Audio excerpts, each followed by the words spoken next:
On behalf of the entire ICFJ team, I'd like to welcome you to this training session on safety for journalists in conflict zones.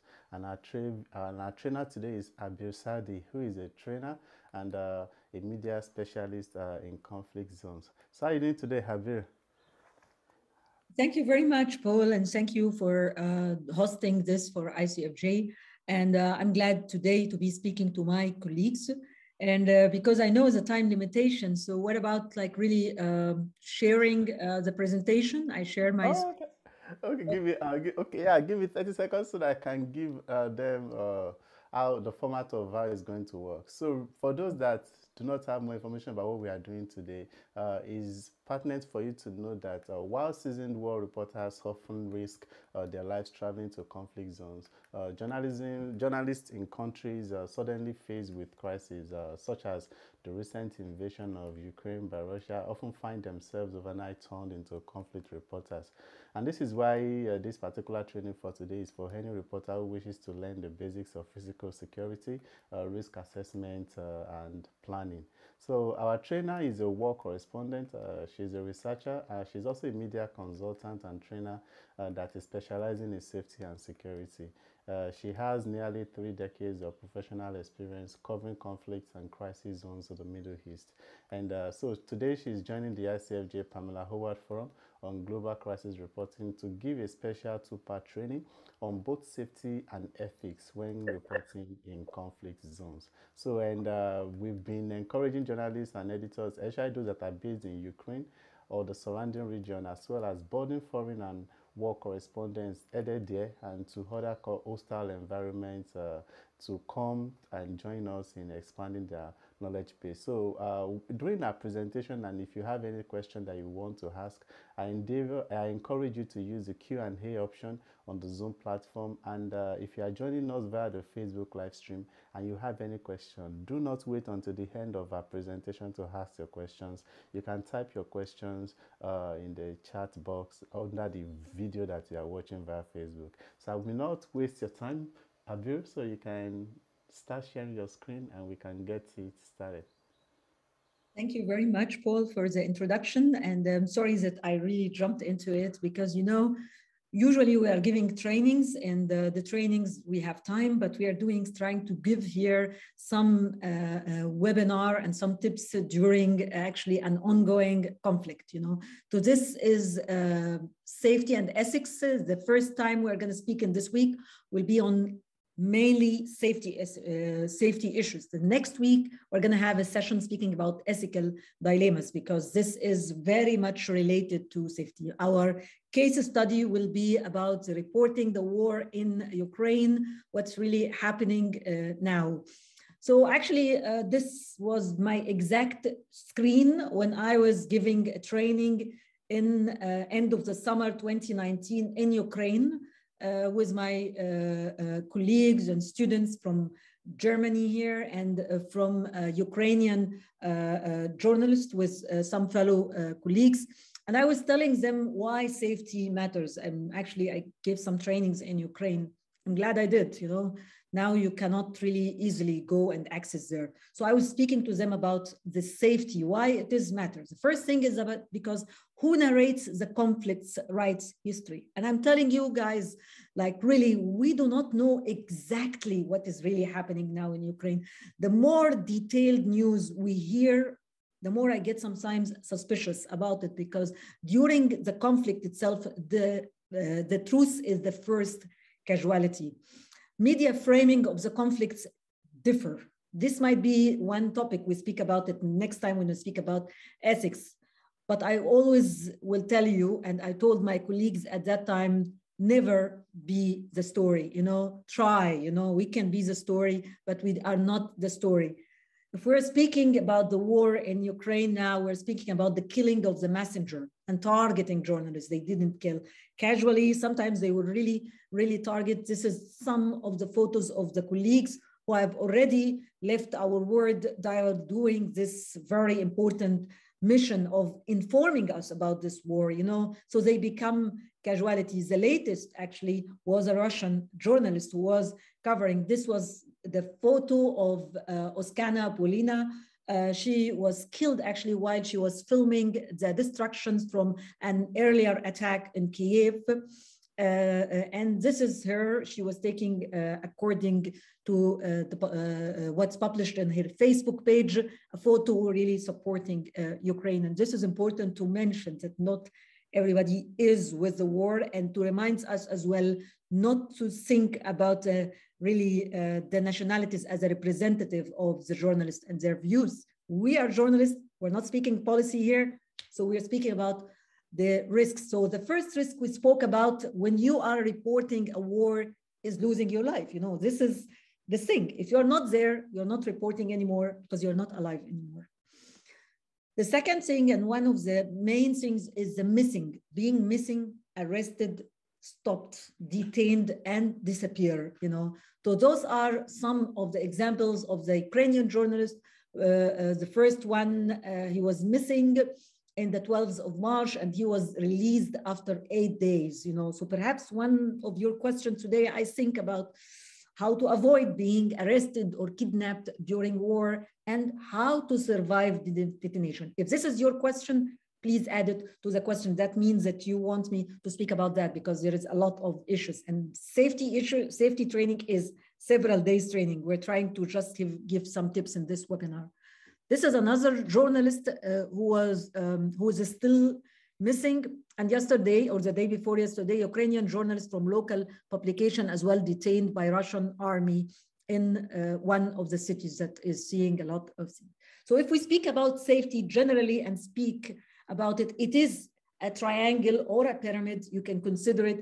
And it's always, we are gonna speak about the physical aspects of safety, because physical aspects of safety means your body, you know, you as a journalist, your body. This is the most important thing. However, it is not the only thing. So we have the digital safety of the journalist, and digital means the equipment that the journalists are carrying and whatever is published in their Facebook, in their social media in general. You know, this is very, very relevant. Later, I'm gonna speak about why do we call the war in Ukraine a WhatsApp war and why this is relevant. Digital safety is related for your digital information and your digital image.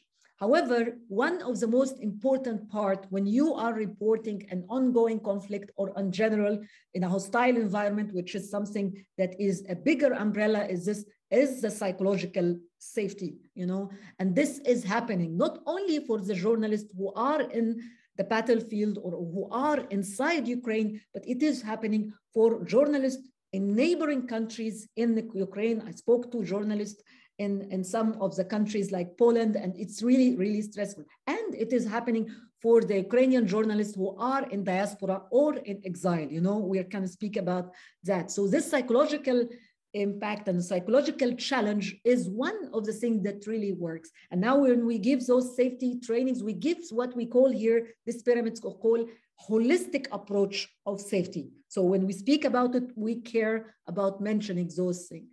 So if we spoke about war in Ukraine, the first casualty is always the truth.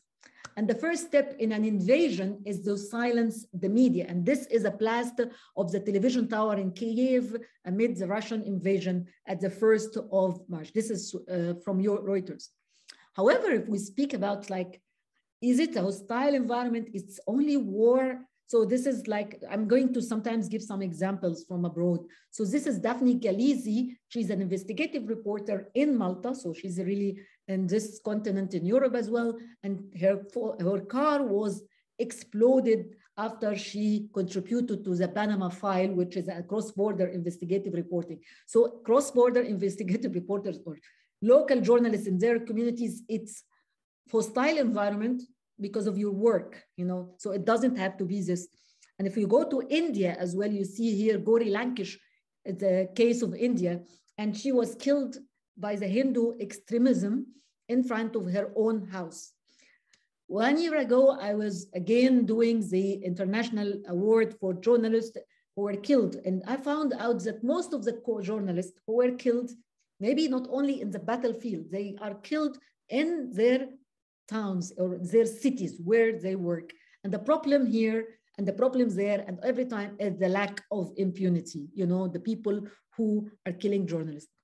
Returning on conflict, actually, even experienced journalists can become casualty of war. And this is, of course, Marie Colvin, who was attempting to escape a shelling attack that happened during the war in Syria, which is still ongoing war, because, you know, now you have a conflict and you forget other conflict. No, the conflicts are all over and it is really still happening. So Marie Colvin was a colleague from France called Remy Eshlik. They paid the big price of losing their lives. Some people say her own newspaper at this time that during the shelling, she was trying to escape, but she just wanted to come back and to pick up her shoes. This was not a good decision maybe during the war. So if you escape, please escape, and always have a plan for working.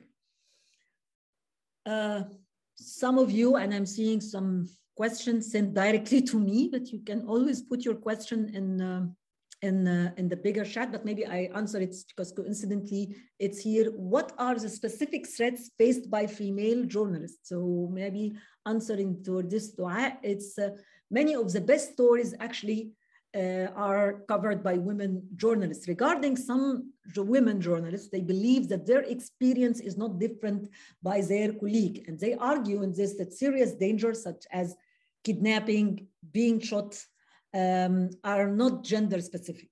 However, others believe that the fact that their gender makes them more vulnerable during conflicts. And I still believe that as well, that sometimes this happens. However, we see a lot. Lucy Doucet, this is her photo. She is BBC chief international correspondent. And this is her photo from Ukraine. She has been previously one of the pioneer journalists who have been covering Afghanistan, you know, during the early days when Taliban really took over. First time, not this time. And there was this dilemma. She wanted to interview the Taliban group. And at that time, they were having a dilemma because of their religious extremist belief about dealing with a woman and not. And then they convinced themselves that if they are dealing with a foreign correspondent, they are really dealing with a BBC. And they call her at that case, as she says, like a third gender. You know, they consider this is a third gender.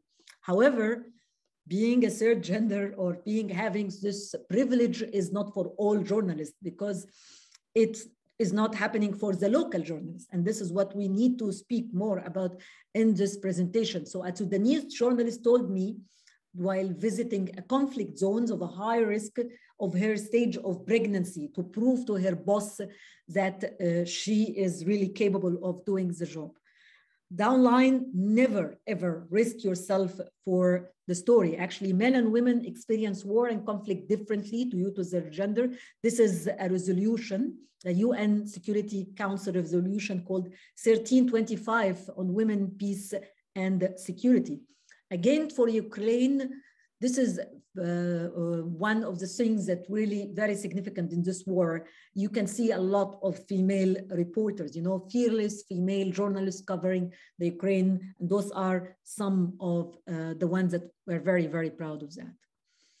Again, if we're speaking about the biggest threats, it is the physical threats, the threats that really threat the body of the journalist.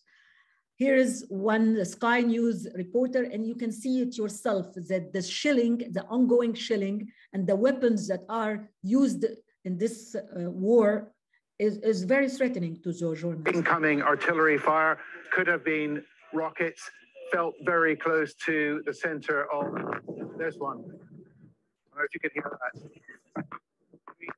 Can you hear that, Mark? Yeah.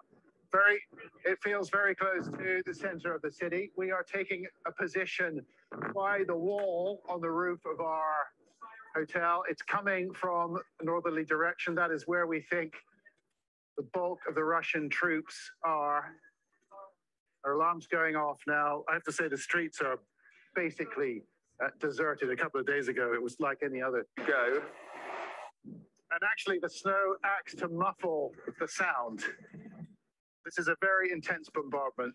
Let you go, John. I think we should let you go.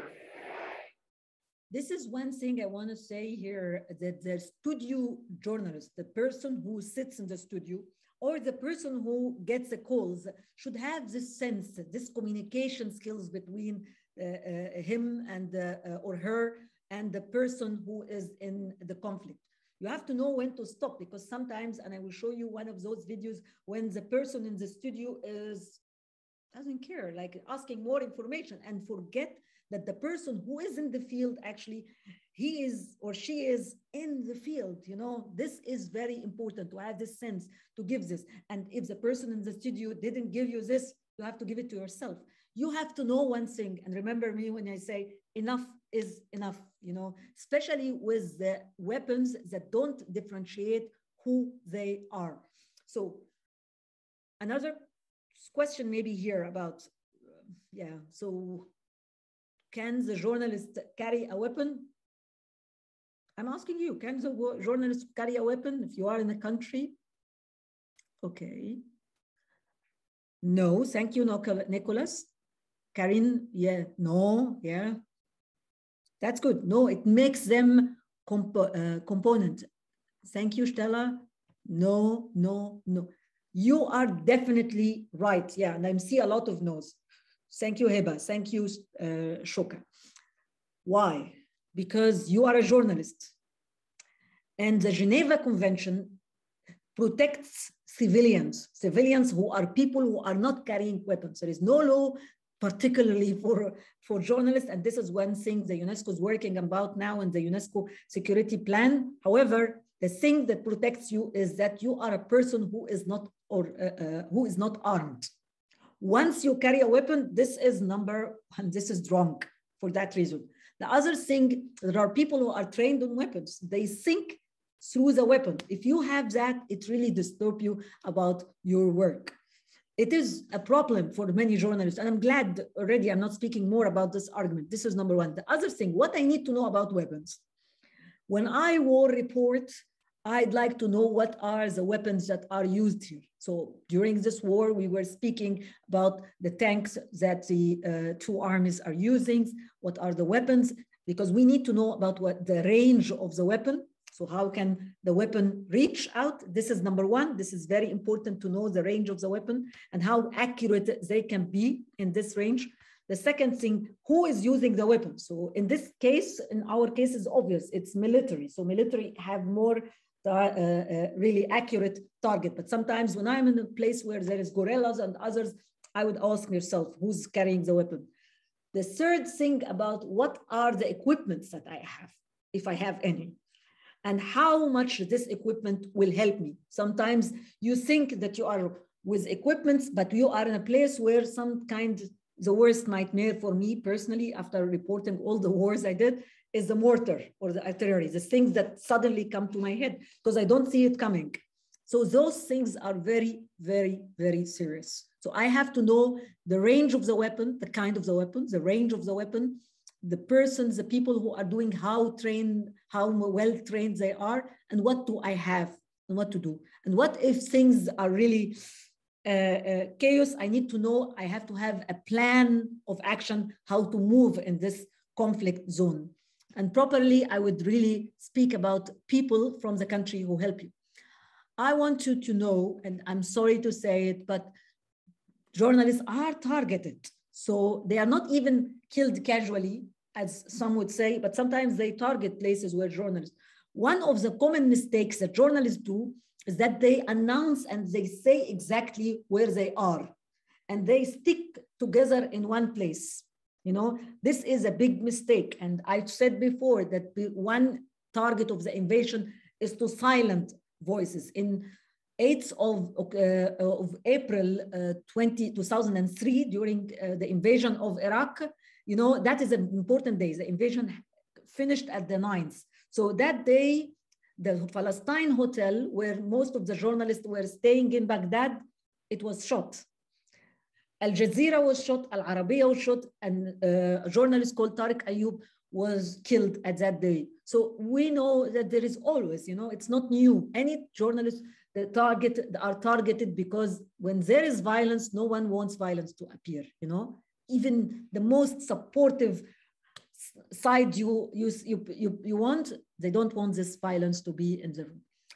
Here, Ramsey saying this is a Sky News journalist flees with her colleagues from a bullet in Kiev a few days ago, and she says it's a professional ambush. Ramsey says in narrating over the video, the bullets just don't miss. So this is one thing that tell you this is the camera persons with the crew, and yeah, you can find the video on the internet. I'm not going to show it. If we speak, Paul, and I'm going to stop next slide here. If we speak about safety, and again, I'm reminding you of the physical, the digital, the psychosocial, we speak about the psychological safety. And the psychological safety is not only the journalists who are in the battle, but it is the journalists who are outside, because you still have relatives, family there. So this is the BBC Ukrainian journalist viewed pictures of her family home, which was destroyed overnight in Kiev. Let's see. So it would seem that the fighting now is very, very close to the center of Kiev.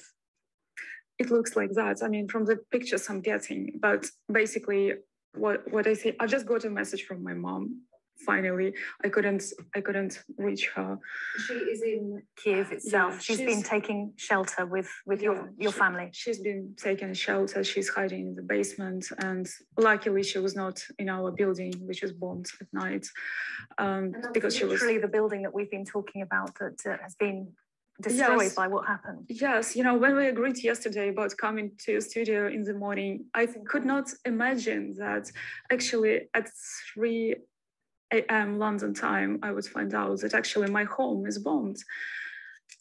And yeah, and those pictures, that footage that everybody saw, it's literally my home, and people were evacuated into the school where I was studying. And well, yes, but thanks God, my family is safe, and thanks God there were no victims. Just the pictures that we're seeing, Olga, just tell us what we're seeing here.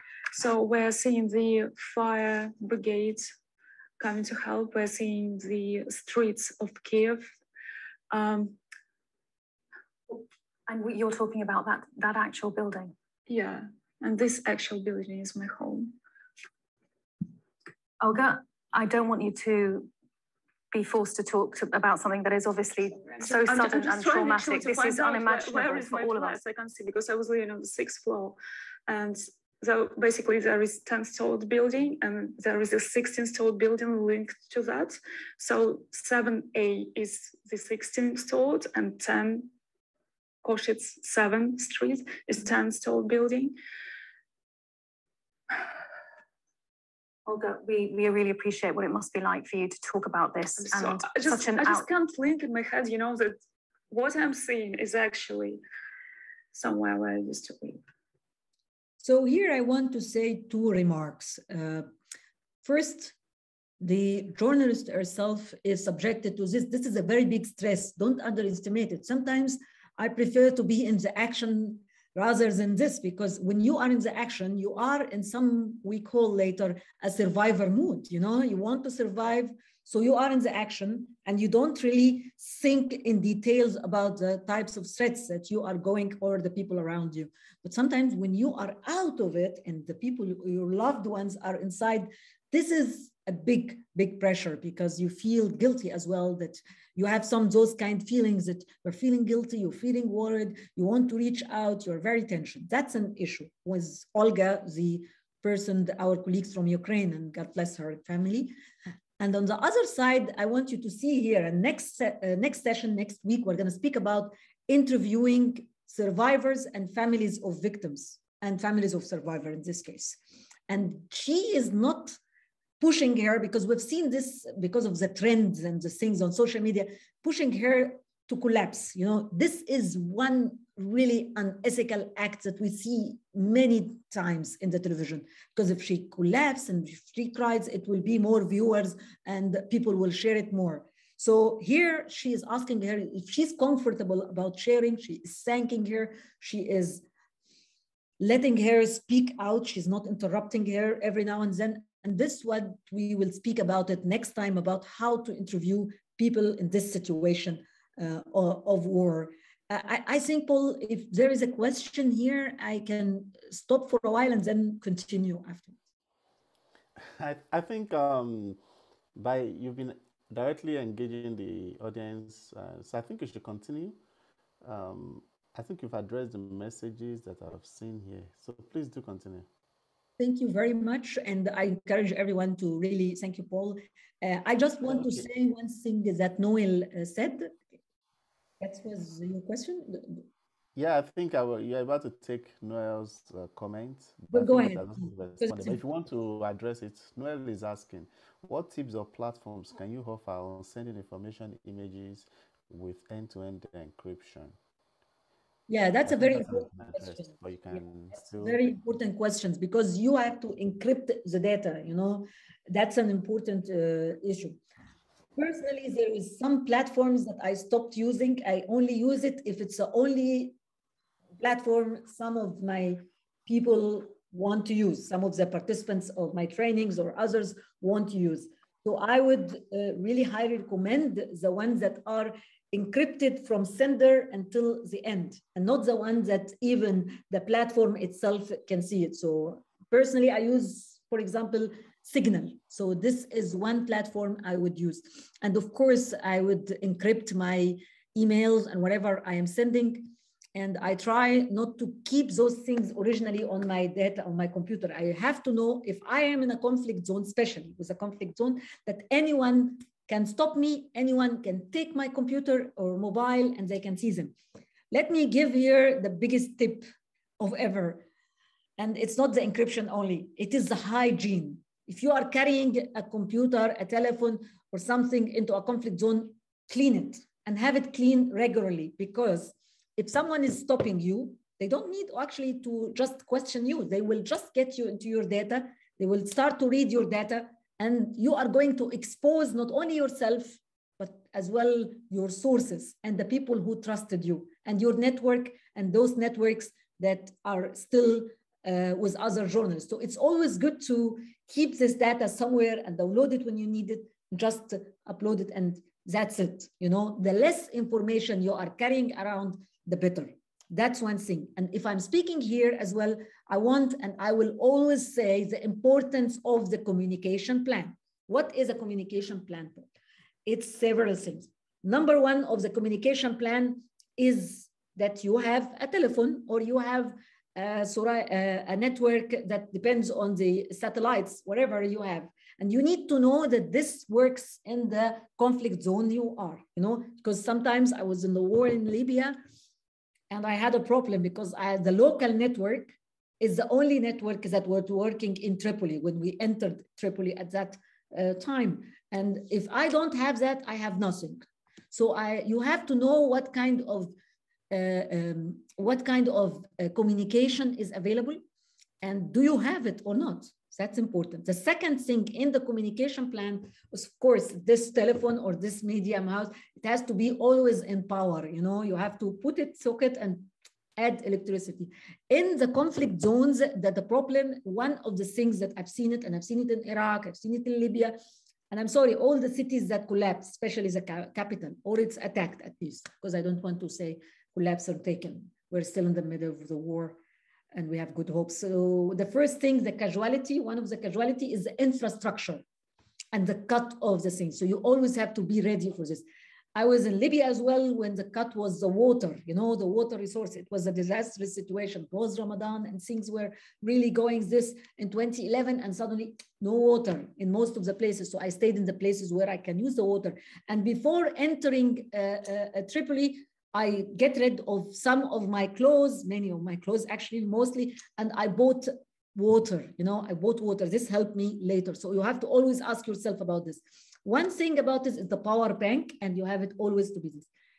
This will not be important if you don't have the main thing in a communication plan. Someone who knows where you are, when you are, and is following up. Some journalists who reach, and I've just read an article of one of these journalists, they even have a track with them. They have a device that tracks them to their, but not to anyone. Don't put it on the internet, don't put it with others. But the person who's following up actually in a conflict zone, this person is your eyes in this conflict zone. This person is the person who sees better than you. You are in the middle of the action. This is good, yeah. But I tell you, and I've been in a situation where I thought I am in the middle of the action, but I don't know what happens around the seized city. For example, if I am in Syria, when I was in Syria, I don't know what's out of the city that I'm reporting from. So this person is with you. Develop a plan with that person. That person can be your boss, can be your colleague. If you don't have, and you are an independent journalist, another colleague, or maybe even your family. You will be in danger, and you can quote me, you will be in danger when no one knows where you are. And remember, at the beginning here, I told you that some of the journalists simply were kidnapped, were arrested, were stopped, and were missing. So the people who knows about it would do that. Another thing I want to tell you about that the media and conflicts, there is a trouble relationship between troops, between armed troops and the journalists. You know, the journalists are always there. Again, they are the messenger, and no one needs the messenger. So always be alerted. If you are not in the conflict zone itself, this is an example not from Ukraine, but I was there not in the same room, but at the same city at that time during the invasion of Aleppo, you know. And of course, the Russian troops were a part of the Syrian regime's attack to the city. So this action happened in Aleppo, in Syria. We were in the borders. However, internet was cut suddenly in Turkey. And then we know what is the reason. This was an assassination of the Turkish ambassador of the Russian ambassador in Ankara, the capital of Turkey. And the person who killed him was a police person who was supposed to protect him. One of the journalists was there with his camera, and he is a camera person, and he have taken this. I saw the video at that time, and I was like, oh my God, like what emotional stability this person has.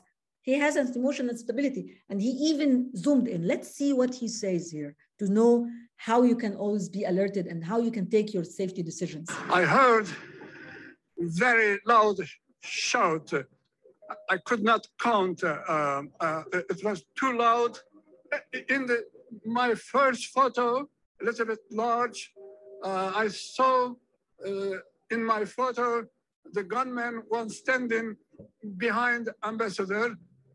He has a very calm mood, but I could not imagine it could be gunman. I heard minimum 5-6 shots, and people ran away.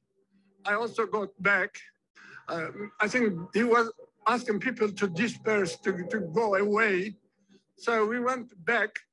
I directed my camera, took his photo. I continued to shoot. Then I saw people running away in panic. I saw immediately Russian ambassador on the... So he took a decision. You know, this will be one of the things we say. He took a decision to stay, because always during those kind of estimation, you have to see what is the risk, and you have to analyze this risk. You have to identify the risk, and then you have to take a decision. The decision is to first to accept the risk, and he accepted the risk because the percentage of danger was specific in this stage. Or you have to divert the risk. We do it when we have a person who is with us, like following with us, or sometimes having equipment, specific safety equipment, or we're having insurance of our lives. This is how we reduce the risk or redirect the risks. So he knew that this armed person wants to give a declaration, and he was is not interested into killing him. And in all cases, there was no way to really run safely. So he chose to stay. So life, guys, is about choices sometimes. This margin of staying would be one of your options. However, always think about your emotional stability, and you'll always be ready, because you need to report while doing that. I have. This was the same with Fatma Rahimov of Iran. She was reporting a military parade. It was really festivalian at this time, but suddenly there was an attack, and she stayed at the, I chose the photo because she stayed actually on the ground. When she stays on the ground, what she do is to protect your head and to be completely on the ground. When the weapons that are used are really shooting, the best place to be is down. You know, if there is something that will protect you, you have to know that this is something that really protect you according to the weapon. Again, what is the weapon used?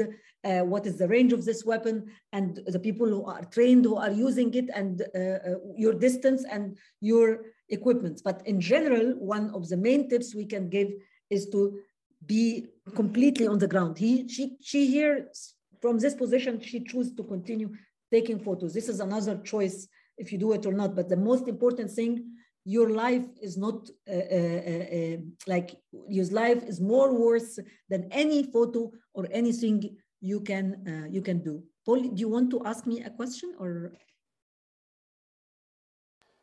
Okay, and so there has been this conversation in the chat box regarding how freelancers can also be taking some of these safety measures, designating somebody to who will be aware of where they are going to. And I think this has also been extensively addressed. We are having really good discussion in the chat box. So what I really think you can also add is this: in situations where how do these recommendations apply to freelancers that only work on their own? They don't work with the media team, nobody to report to or to actually know where they are. So is there any way they can also maximize these safety tips and be protected?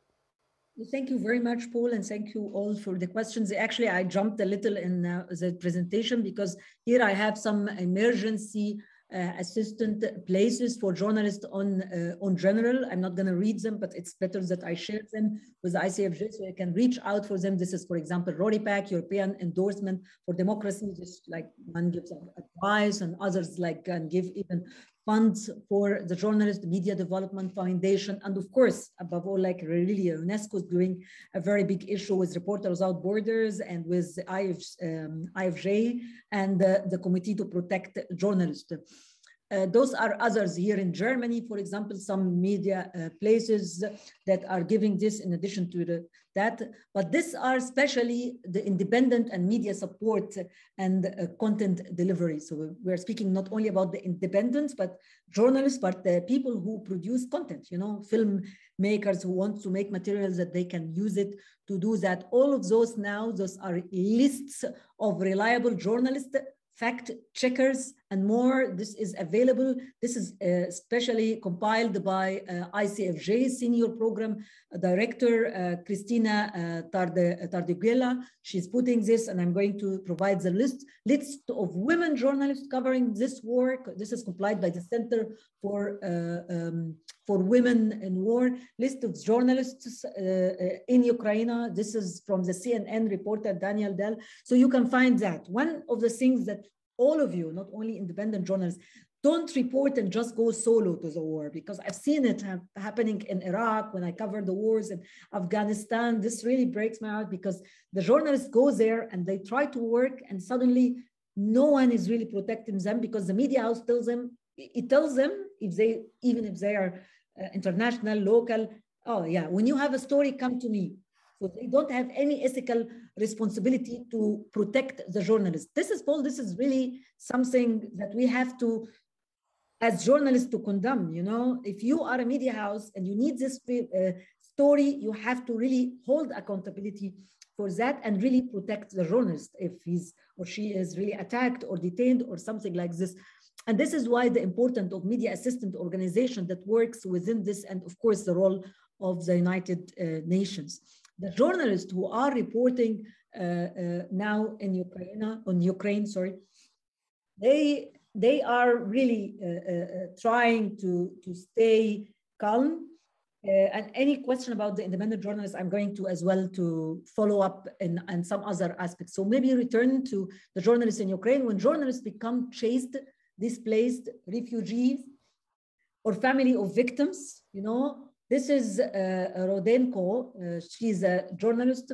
She's trying to work from a metro station, which was being used as a bomb shelter for Ukrainians. So this is how the Ukrainian journalists try to function, even though during this very destructive war. You know, I see the photos. Those are, for me, those are places that I've been. I'm emotional about it. So what about the people who are really actually, their families live or lived in those places? Local and citizen journalists. The right to choose here equals the right to live. When the conflicts comes to knock your door. This is not a unique situation. It is a sad situation that it happens again. This is a Courage, this is a journalist, Noor Kelzi, who had the Courage Award from the IWMF a few years ago. She was a teacher, because now we're going to speak about some fixers that you can get from local journalists or helps them and how to protect them. She was teaching, and then she was teaching English, and then she was helping the journalists who, especially the photographers, who were taking photos from her country, her city of Aleppo. And this is why she becomes a journalist, because, or why did she stay as well?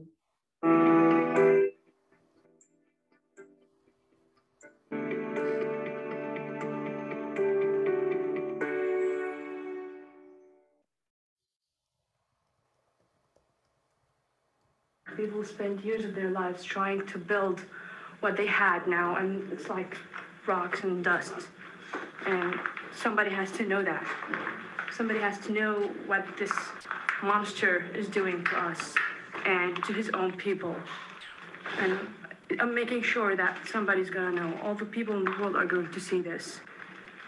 See us suffering. See the civilians suffering. Bashar, he didn't like press. He used to kill anybody that holds the camera. So it's pretty important to let the world see what's going on. We had with his father a lot of...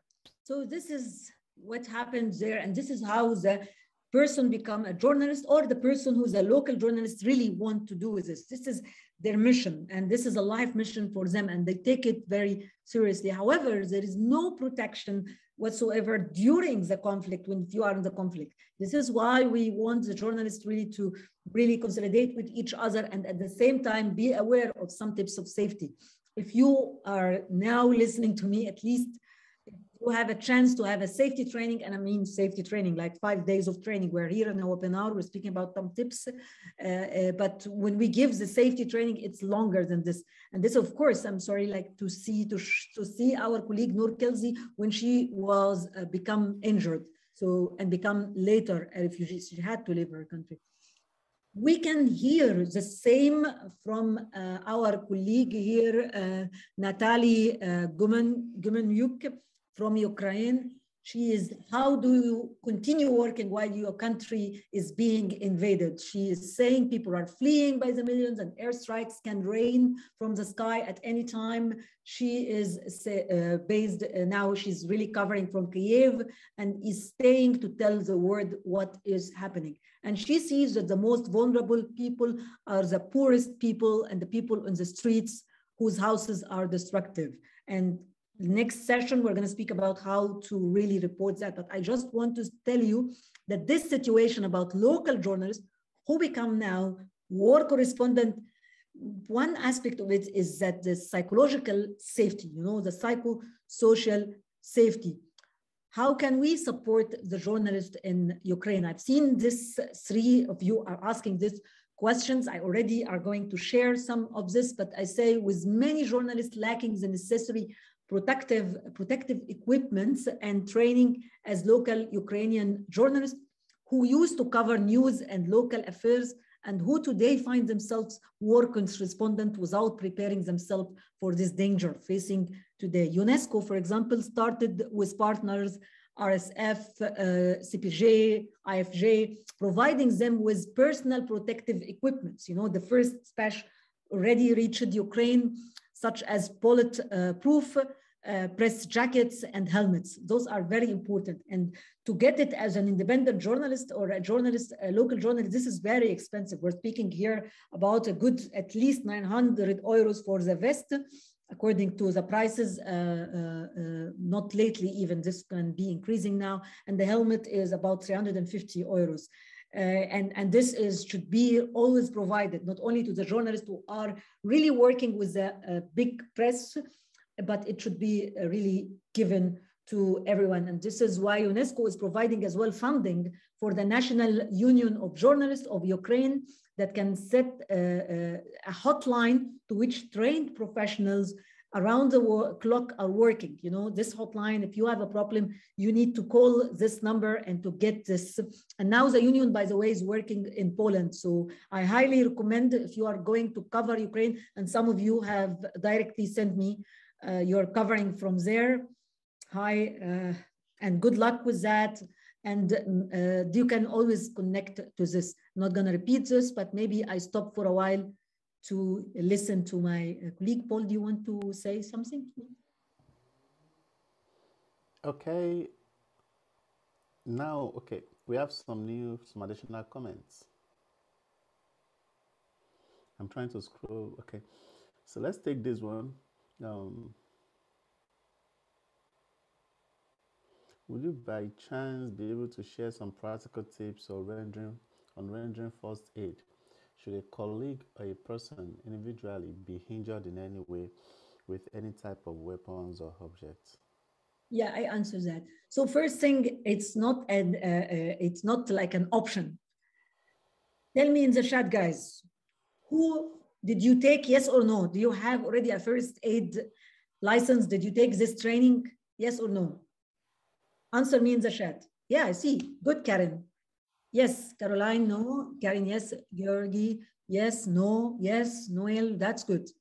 If you didn't get this training, you go ahead and get it. You know, I am highly recommending. This even is training. I used to give it among my training on safety and ethics, but later on, I found that the local Red Cross can really give it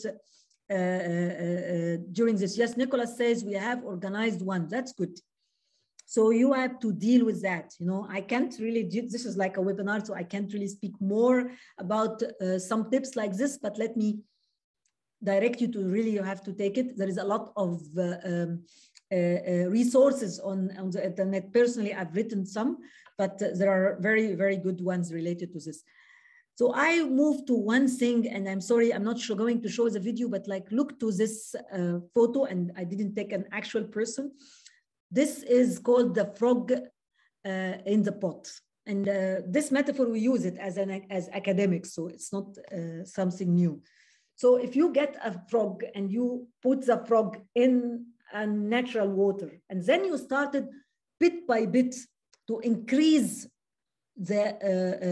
how hot is the water, and then the water started to reach the point when it's really boiling. At that point, before getting this, the frog is going to try to escape, to jump out of the pot. However, the frog cannot do that actually. Why? Because the frog have consumed all of its power to really accommodate herself or himself in the water, and they have no power. In a while, the frog dies. My question to you is, what killed the frog here? What killed the frog? Some of you would say the hot water. This is the direct reason. But the real reason here is the inability of this frog, after a while spending, to be inside the event, to see the bigger picture. Yes, Fright Noel says. If you have answers, please provide me. So it's not the hot water. It is the inability to take the right decision at the right moment. So you as a journalist, you need to identify the threats and to manage them and to take this decision. These are 4 kinds of decisions we take. We accept the risks, or we avoid the risks so we can have, like this Burhan, the photographer with the assassination of the Russian ambassador in Turkey. He took the decision to accept the risk because his estimation at this person is not going to attack him. This person needs to be heard and to say a statement, and then later he was killed and died. So he wants that. You can avoid it completely. So I will not call you a coward if you've seen that there is, for example, a shelling for a place or a threat that you cannot face as individual, even if you are having the equipment, and you flee out of it. This is your right. This is the survivor instinct. And when you avoid risk, this is right. This is not wrong. There is a kind of reducing the risk by having someone to follow up or by trying to wear some kind of equipment. If this equipment is equivalent for the weapons that are there, this is good. Transfer the risk is another as well example. Let me see you here. One of the things that we have seen in Ukraine as well is seized cities that are surrounded by the Russian troops. This is a big experience in war. You know, we give it in session when we give to our colleagues in Aleppo or in Syria or in other cities. So if the place that you are in are seized by the other, this is here very big danger. Some people would tell you, try to escape before this, because this is really dramatic. Some people would tell you, try to stay, but you always have to have a plan for fleeing or even for staying and surviving.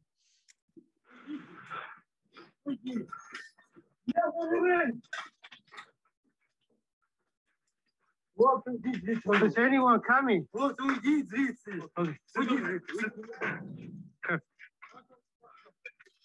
to be guests, so okay.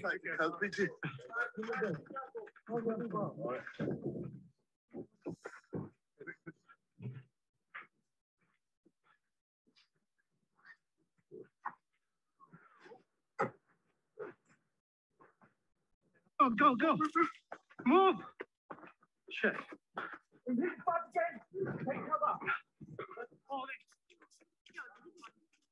So you can see here that the journalists are moving with the civilians. This is what happened, you know, when this terror happened and everything. But you have to have a plan, you know, you have to have a plan in this. In the next session, we're going to speak about sympathizing with the people and things like this, because this really endangers the journalists. If you really sympathize only and work with only your emotion, you have the possibility that this might end you as a person, because you are there to report, you know. This next session, we're going to speak more about it because it's a very big issue and it's really endangered journalists. Some of the journalists have already had some experience. This is in the Ukrainian world. The Russians, this is a colleague, he says, the Russians were hunting us down. How the last journalist to leave Mariupol escape with their lives. This is Associated Press video journalist and Sharinov. He spent weeks doggling shelling and explosions along with his photographer colleague in this place. So this is a situation that is really very common. When you are in a seized city, what to do? That's an issue. That's a question that always there. First, to take a decision, because you usually know before it's seized, you can flee or stay. You know, this is one question, one thing you have to say. If you decided to stay, or if you are forced to stay, you have to have a plan. Who to trust during a conflict? This is a big issue. Who to trust, because it's an ongoing issue. And when I was even there in Ukraine, some people are actually supporting this. Maybe they, their families is in support for this. So you have to know who to trust. You have to have circles of trust within the city. If you don't know someone, at least try to reach out for Ukrainian colleagues who will get you to circles of trust. And this is why I spoke about the union of the journalists who now works in Poland, and they have this hotline. So at least try to do this. You have to know the maps very well. If you are a journalist and you don't know maps, this is a catastrophic situation. You have to know maps and you have to follow the situation in every possible aspect to know who is controlling where, because this is really a matter of life or death for a person. What about a journalist? This is more, if you are a local journalist, you can move around. If you are an international journalist, you got to find someone to help you in this situation. And this goes into the preparation. If I'm going to a conflict zone, I have to prepare well before going. You know, if I am going, if I am there, I'd like to really try to do some kind of planning. And I always say, in the war, whom can I trust? I would trust the journalists that I know through people that I can trust. There is something, guys, when we give digital safety, we speak about human engineering and the circles, how people target us, how they can reach us through others. Here, I tell you, try to use this human engineering to find the people that helps you during this. I stopped for a while to hear you, Paul, because I see some questions. I think you've indirectly addressed the questions. These are more personal questions. Karina would like to know what is a name of a union of journalists from Poland and Polish. Maybe I could contact them. Is there any particular organization that provides resources for journalists with resources such as internationally recognized press credentials, insurance, pensions? And what do you mean by transfer of risks? So yeah, I think we can take this set of questions so that we can wrap things up for today. Yeah. So that's likely. Thank you very much, Paul. Next week I speak more about the fake news, and how to really verify news and work on this, and the challenge of being embedded. This is one very big challenge, because in wars like this, if you are embedded, this is really a compromise for your safety. This photo, this video is not, it's from Syria, but this, when you are getting more emotionally involved in the coverage. And this is what I tell you, try not to. This journalist worked for Al Jazeera, and he was there for longer time as a coverage. And the media house told him to come back, but he stayed because he was really supporting the cause. But when he stayed there, he forget when he was embedded with the troops that he is a civilian, and he's a journalist. So he moves here without the right equipment, and he takes the same risk that the armed people have.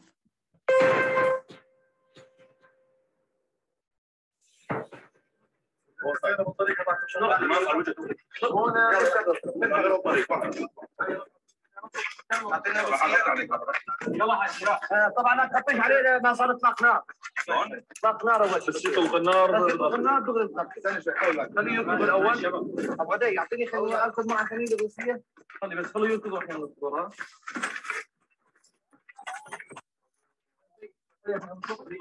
الحمد لله ما في سليم.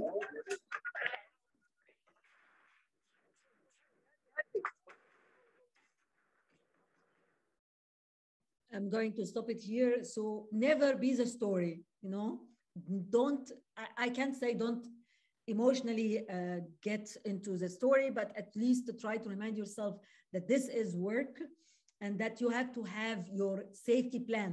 Don't depend on the safety plan of the troops, whatever troops we are, organized or not organized troops or armies you are in, because one option of the soldiers or the militias or whatever is to die for the cause. This shouldn't be one of your options. You are a journalist, and I'm speaking to my colleagues. You are a very big investment. In order for you to be there, this is very important for the truth and for everything. But when we spare the life of one journalist, this takes one voice, very important voice of the journalist, and it really threatens the other journalist, So really be aware, especially when you are embedded. Sometimes, before this, I will say what Jennifer said here, because this is a very good answer you are giving, because our colleague asked about transfer of risk. Jennifer is saying by transferring the risk, I believe it's because it's usually done through insurance or delegation. This is how we do it, delegation. So to transfer it to others, because if you are in a war, if you are in a conflict or in a hostile environment in general, you usually do insurance. Insurance is a very important issue, at least for the sake of your life. If you don't want to stay in a situation where you stay handicapped or not able to be able to pay the hospital bills, because this is one of the things that can happen through war. One of you was asking about equipments, when you are in a conflict. If you have an equipment, please, and I beg you, use it well. And if you have an equipment doesn't make you invisible for danger, you know, and use it well. So we see this correspondent doing. It's right, sorry.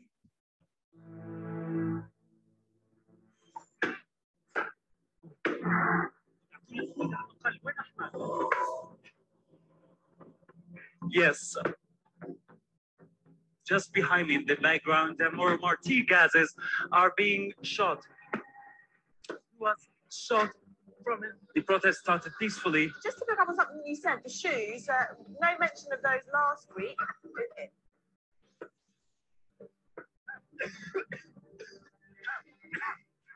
Watching live images from Berlin.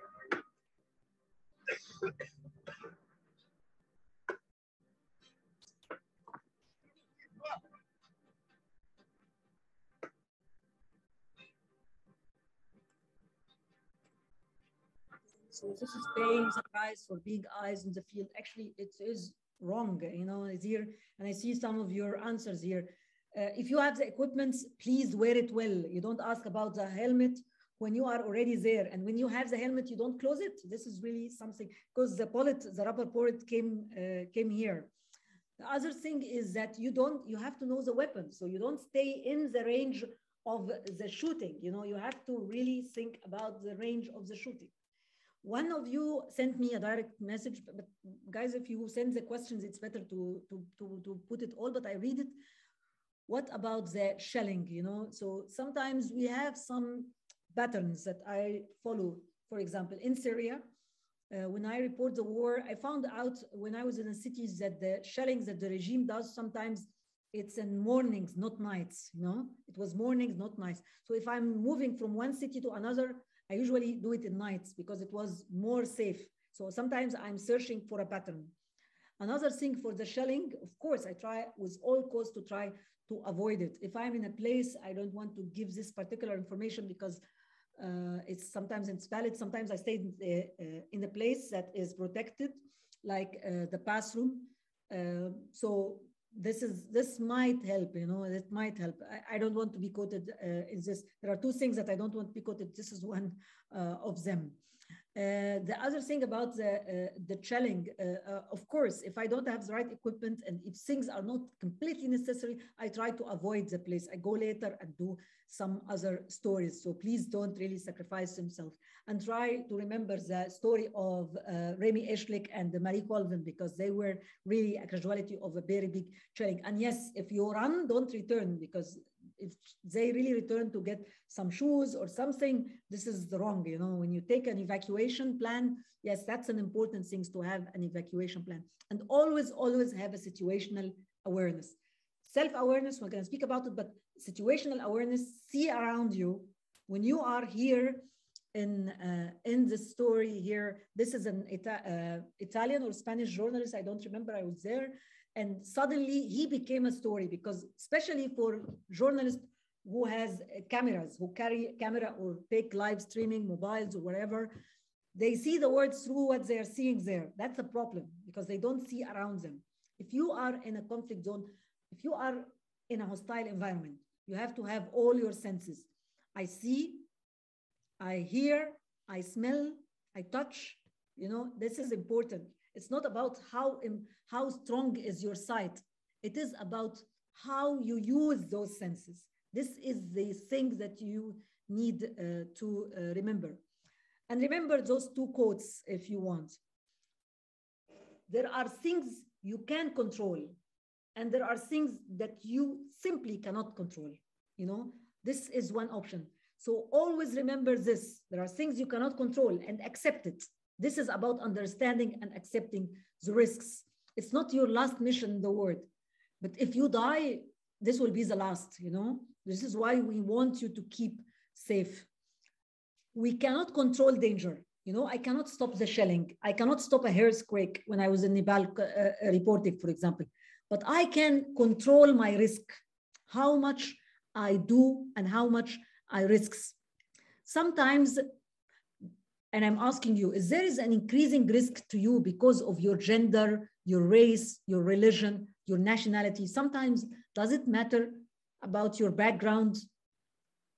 Please answer me in the chat. Caroline said yes. Kumumba said yes. Alidi, yeah. Jennifer, yes. Caroline, the other one, Dagger. So you are right.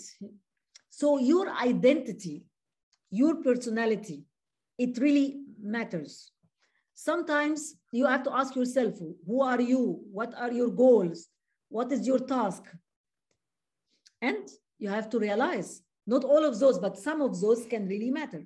Your gender can matter sometimes. And sometimes it helps you. I don't say like, oh, if you're a woman journalist, this is not good for you. No, that's not the case.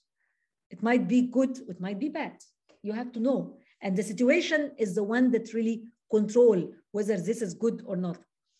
Your ethnicity, we don't say race, it's your ethnicity, it matters. Sometimes when I'm reporting some conflicts in some countries, for example, in Africa, I look like journalist in East of Africa. So whenever I'm there, that's very helpful for me because I can just move there without raising the exposure. You know, the situation goes different if I'm reporting, for example, the war in Ukraine, because I look different than the people.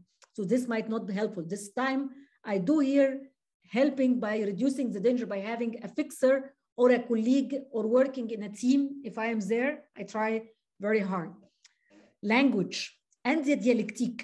You know, the dialectique is how you pronounce the language. It's really different. Sometimes it's helpful, sometimes it's danger. Location, where you are. Sometimes I'm danger is one place, in another place I'm protected.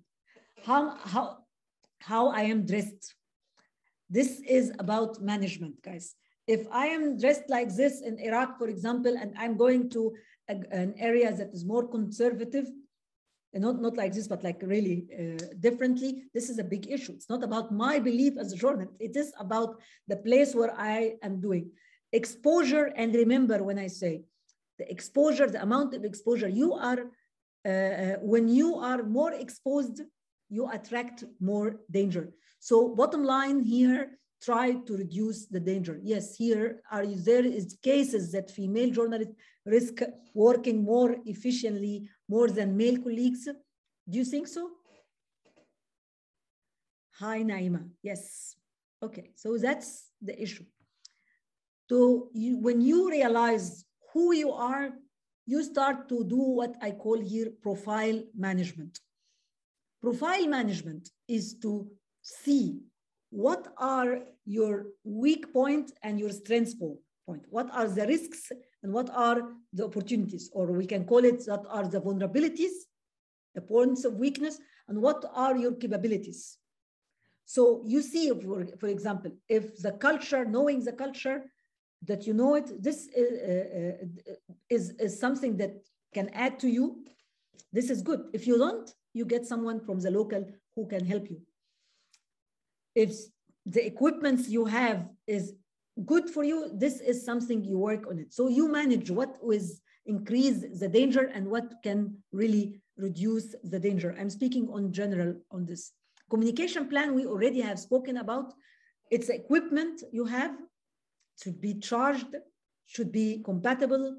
The network that you are working on, emergency number.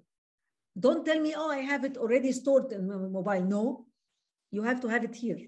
Problem with the journalist is that at one point they really, and this is really frustrating, they don't have it here, they have it on the mobile. So what if you forgot your mobile? What if it was stolen from you? And in conflict zones, stealing and losing is very, very common. You have to know it.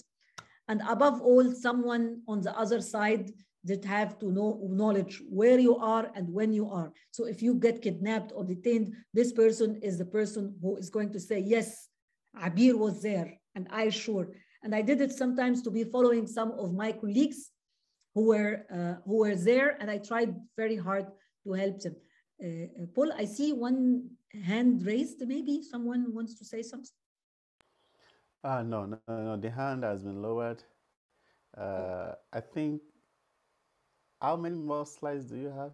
Because we really I can stop at any point because we still have another session next week. So I will. Oh, yes. Yes, so Yes. I can stop if you want. Yeah. Okay, so in a nutshell, what do you think the key take home um, should be for our journalists from today? In a nutshell, yes, let me just go to one here. And I say the most important thing I would say is to prepare, you know, even if if your reporters or your editor tell you that you are going to go tomorrow, prepare, research, update information, try to have this human engineering, reach out for people who are working on the ground, verify information because there is a lot of rumors there. This is one important thing you have to do. So prepare before going, what to take, what not to take, what are the papers that you might need, what are the equipments that you might need. This is something you have to prepare. One of the things that I prepare always is my grab bag. The grab bag is a bag that is always have to be on my body or one arm away from my body, because sometimes you have to really run. In this grab bag, you keep the most important thing that you cannot lose. Don't return back to try to get anything, because this really can spare the life of the people. The second thing, if I may say, is to travel safety, the mobility of the journalist in the conflict zones. It is important for you as a journalist and as anyone who works in this to know how to move from point one to point B. If you need to be embedded, you have to be very cautious. Next time we're speaking more about some issues related to be embedment, but at least you have to know this. What are the money that you can carry? What do you not to carry? And the tips on that. Third thing is to how to conduct your task in the most fast way. And this will not happen except if you have a plan. Always have a plan. And sometimes when you publish, don't publish things that really can endanger you. Or if you need to publish after you leave some place, you just do it. You know, Paul, there is a lot of points that we can work on. Maybe next time when we are speaking about ethics, because there is going to be really ethical dilemmas that you might have faced in hostile environment, we can merge this with it. But this is like the things that can come to my mind now. Yes, thank you very much. And I know we continue to have questions and comments from our participants. So it's something that we actually expect would happen, and it shows that our participants are highly engaging. And so any question that you may have, please endeavor to keep them for next week, or you can just send it to me if you are in our Facebook group. So I just want to thank Abeer for joining us today. And like we've said severally today, Abeer will be back next week for a session on conflict reporting ethics for journalists. And I look forward to hosting her next week for what promises to be yet another insightful, useful, and of course, thorough session. And so I believe Abeer could also, at the end of this session, we will be able to share some materials with you, resources, especially the ones that she has been talking about, probably a presentation too, so that you can actually have what to use to contact anybody that you need to contact to be able to improve your safety. To our participants, I want to thank you so much for joining us today. And I hope this webinar helps inform you better on safety for journalists in conflict zones. And more importantly, it helps keep you safe in your daily activities as journalists. If you're not a member of the ICFJ Pamela Howard Forum on Global Crisis Reporting yet, I encourage you to join the group by clicking the link that I'm going to put in the group right now. So that before, I always encourage people to go to Facebook and search for the group. Yes, thank you very much, Stella. Stella has put the link there. So just click the link. It takes you straight to the group, and you can request to join.